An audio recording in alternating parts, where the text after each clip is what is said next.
Olá, e o boletim diário de hoje é super especial com um tema interessantíssimo. Se eu fosse você, parava tudo o que está fazendo aí. E com quem eu vou falar aqui? Ele que é advogado, sócio da Zomer, Pavel e Nascimento Advogados Associados, doutorando em Ciências Jurídicas e Sociais pela Universidade Nacional de Lomas de Zamora. É isso mesmo, professor? Na Argentina.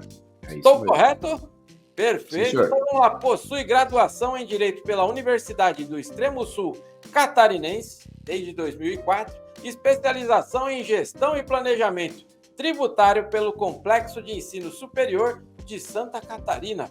Professor do Centro Universitário Barriga Verde, tem atuação na área de Direito Administrativo com ênfase em Direito Constitucional, Tributário, Administrativo e Eleitoral. Já ocupou os cargos de Procurador-Geral de Município, Secretário de Administração, Consultor Jurídico e Consultor Jurídico Fazendário, e ele está aqui para falar com vocês. Hoje o tema são contratações diretas. Seja muito bem-vindo, pela primeira vez aqui no Boletim Diário, o professor Ramires Zomer.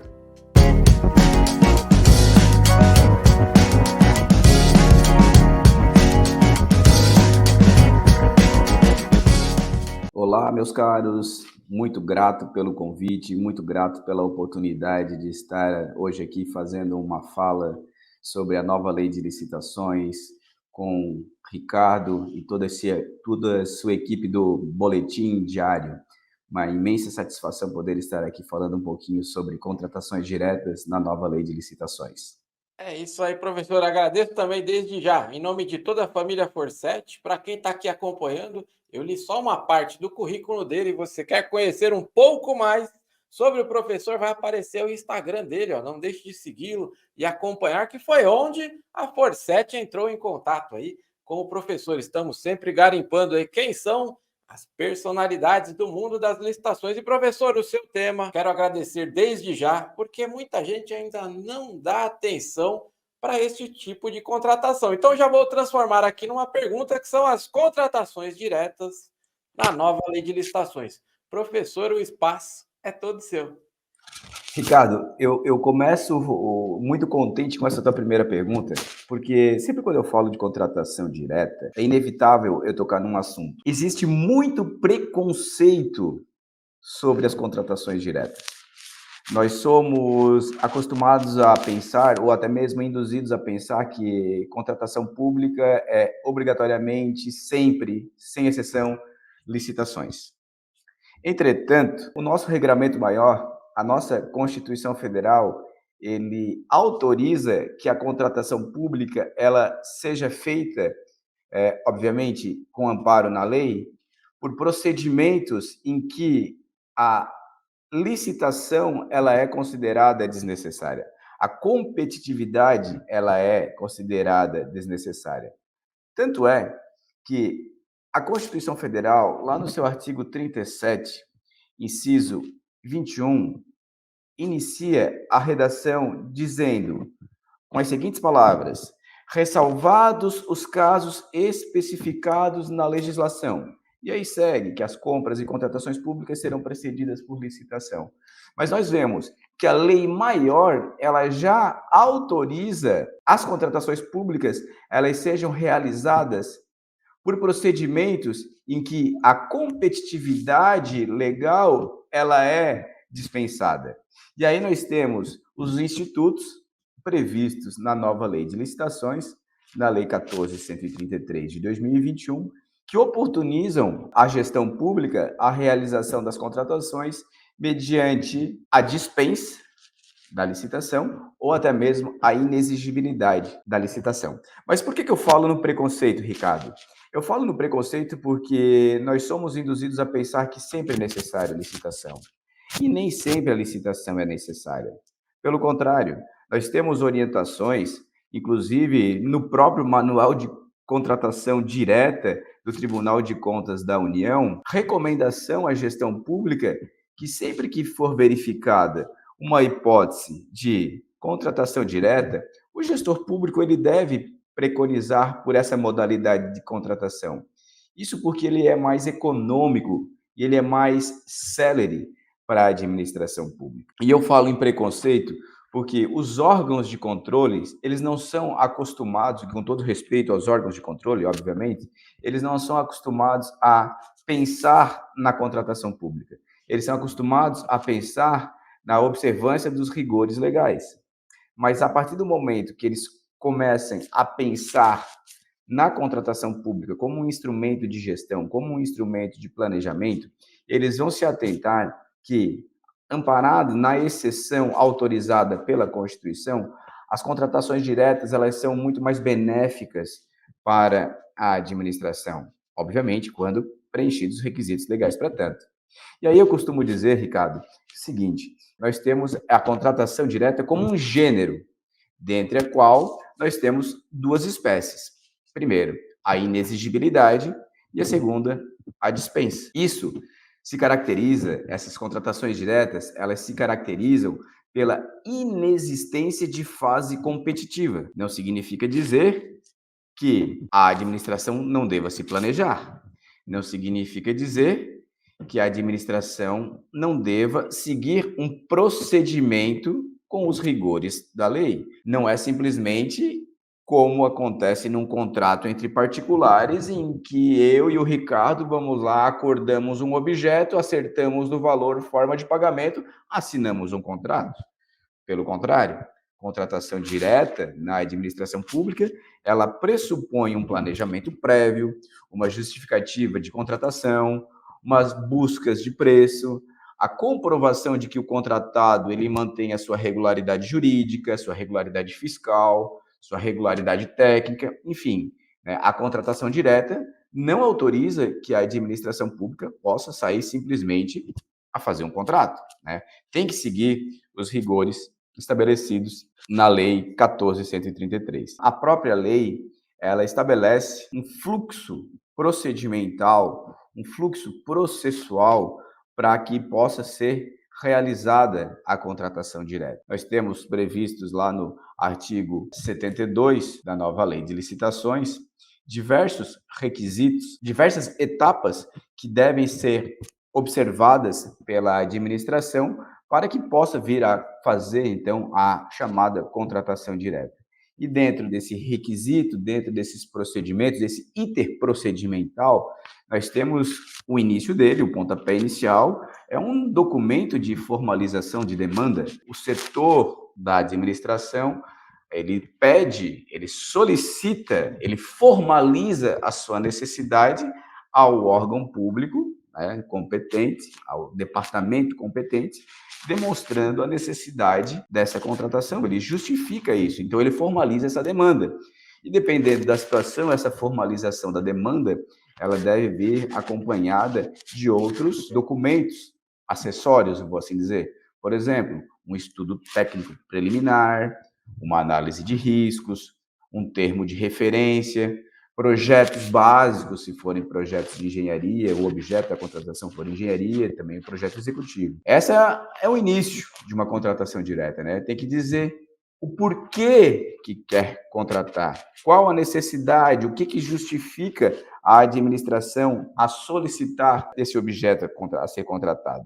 E aí, né, tendo essa formalização da demanda, nós temos que saber quanto se vai gastar, até para ver se seria um caso de dispensa de licitação em razão do valor ou da necessidade de fazer algum procedimento licitatório. E aí tem que ter, então, uma estimativa da despesa, aquilo que a administração pública pretende ou estima gastar. Com isso, com a formalização da demanda e uma estimação de despesa, o procedimento da contratação direta ele passa por uma análise técnica, onde vai ser lavrado parecer jurídico e também pareceres técnicos, se forem áreas específicas, áreas que demandam, objetos de contratação que demandam um conhecimento especializado. E aí tem que ter, depois, uma demonstração da compatibilidade da previsão dos recursos orçamentários, né? Ver se os recursos orçamentários, se o orçamento, lá aquilo que está estabelecido lá na Lei de Diretrizes Orçamentárias, na Lei Orçamentária Anual e no Plano Plurianual, ele está com os valores compatíveis com o objeto da contratação. Numa etapa subsequente, o agente de contratação, ele verifica a comprovação dos requisitos de habilitação e a qualificação mínima necessária do contratado. Por consequência, ele vai ter, então, uma justificativa, a razão da escolha do contratado. Tendo esses elementos, se justifica o preço e aí o procedimento ele se encaminha para a autoridade competente para autorizar a contratação direta.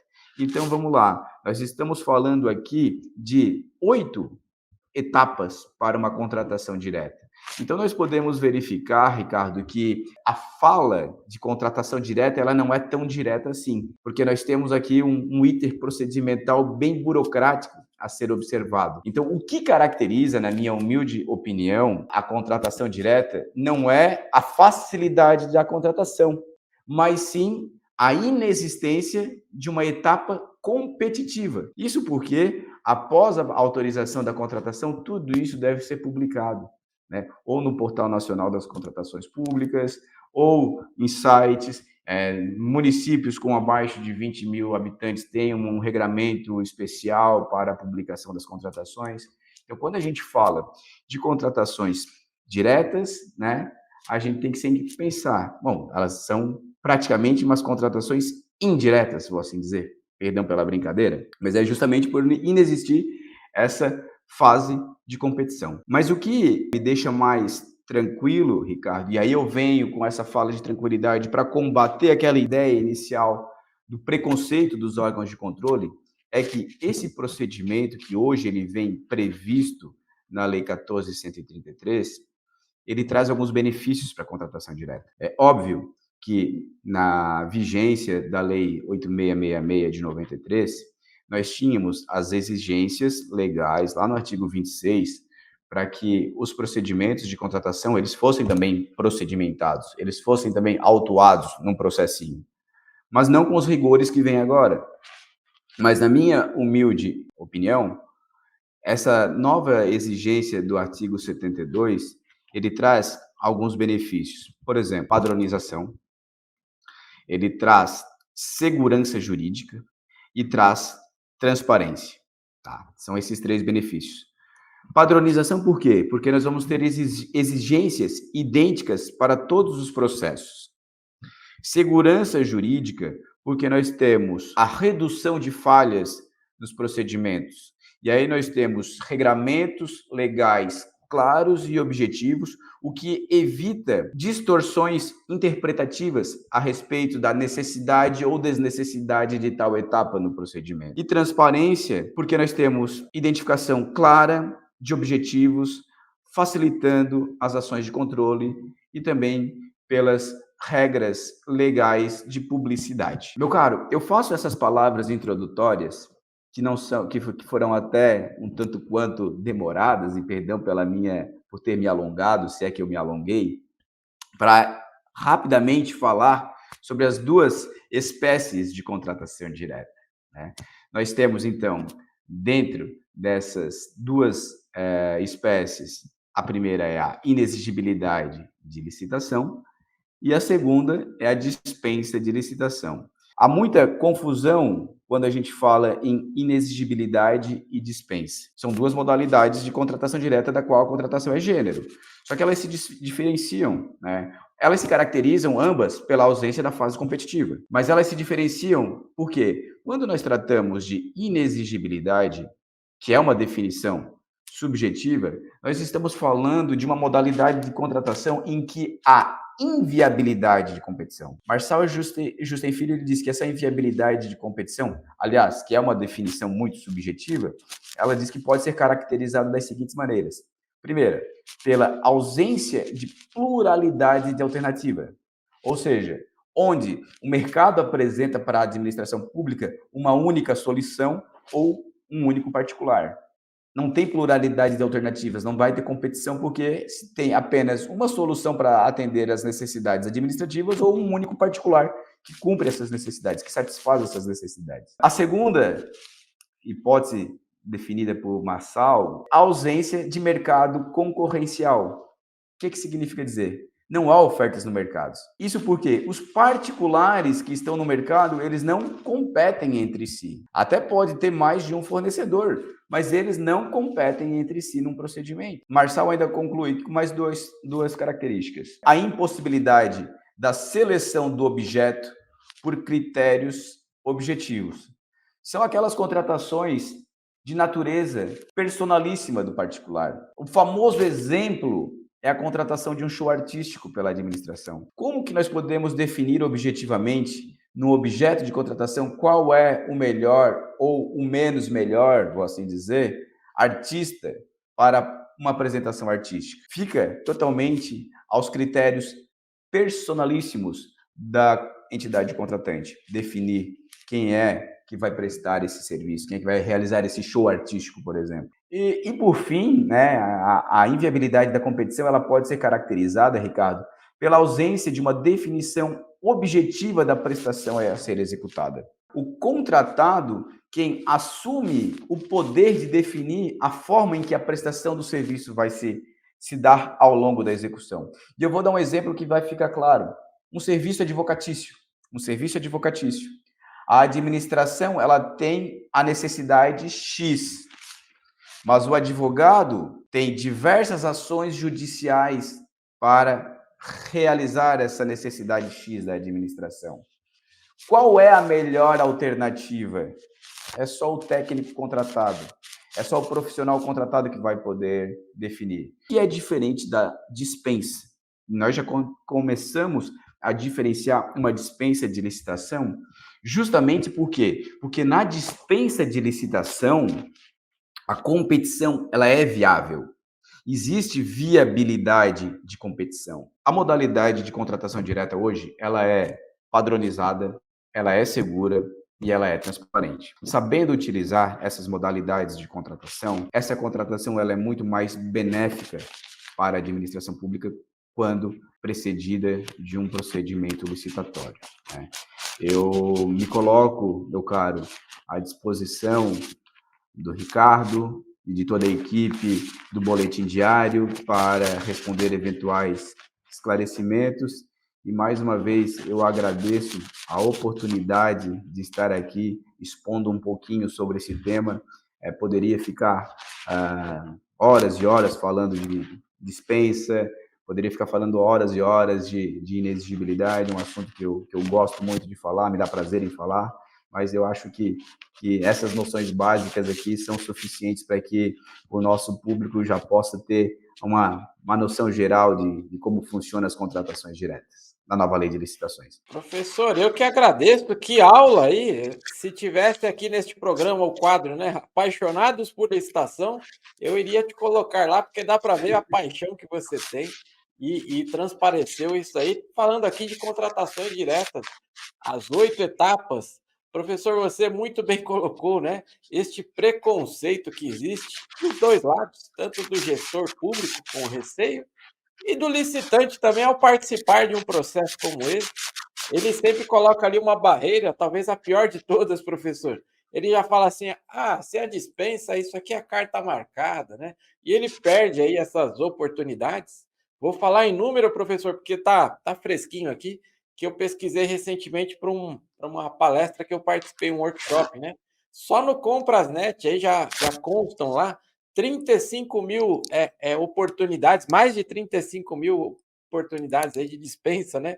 Dispensa eletrônica, somente a gente está falando de um portal aí, e já na 14133. Olha quanta coisa que rola aí Brasil afora, né? E muita gente deixa de fora, o gestor deixa de executar isso, o licitante não enxerga essa oportunidade, e você colocou aí, não significa que, por ser aí um processo, uma contratação direta, de que ela também não vai seguir ali as regras, né, professor? Você colocou muito bem ali as 8 etapas. Tenho certeza que foi uma grande aula, mas você que está acompanhando aqui, quer saber mais? Está aparecendo aí o Instagram do professor. Eu não sei em que plataforma você está vendo aí este vídeo, mas entre em contato com ele, mande lá a mensagem. Se for aqui no da Forset, @licitaforset, a gente vai enviar aí para o professor, ou mande direto lá para ele também, Tá aparecendo o nosso aí, ó, @licitafor7. Eu não sei em que canal que você está vendo, mas nós vamos fazer chegar essa informação para o professor. Você, gestor, tá apanhando aí com contratação direta por quê? Fale aí com o professor Ramires, envie aí o seu direct, faça um contato com ele, leve um treinamento aí para a sua cidade, por que não? Professor, eu quero agradecer o seu tempo, sua disponibilidade. Tenho certeza que esta é a primeira de muitas vezes que nós vamos conversar aí e com a sua vinda reforçamos o compromisso de que licitação é o nosso negócio. Muito obrigado, professor. Obrigado, meu caro. Muito grato por participar desse programa, um programa bem referenciado. O programa Boletim Diário, ele reverbera muito na prática administrativa, né? Eu tenho vários conhecidos, seja na área pública, seja na área privada, que muito bem falam do programa Boletim Diário e eu fico muito grato, muito lisonjeado de estar aqui podendo fazer parte. E não quero deixar de participar de novos programas, tá? Basta me convidar que ajustamos as agendas e estamos aí. Com Obrigado. certeza. Você agora já faz parte deste grupo também, professor. Muito obrigado, viu? Obrigado, meu caro.